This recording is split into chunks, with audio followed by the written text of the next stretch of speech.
মুরগির গোস্ত রান্না করতেছি। দেশি মুরগিটা ধুয়ে রাখছি, কষাচ্ছি। এখন ভাজা জিরাটা দিয়ে দিচ্ছি,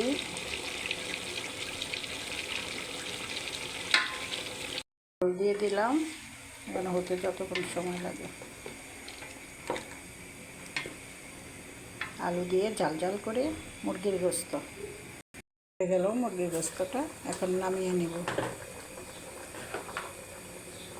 কেমন হলো অবশ্যই কমেন্ট করে জানাবা। আল্লাহ হাফেজ।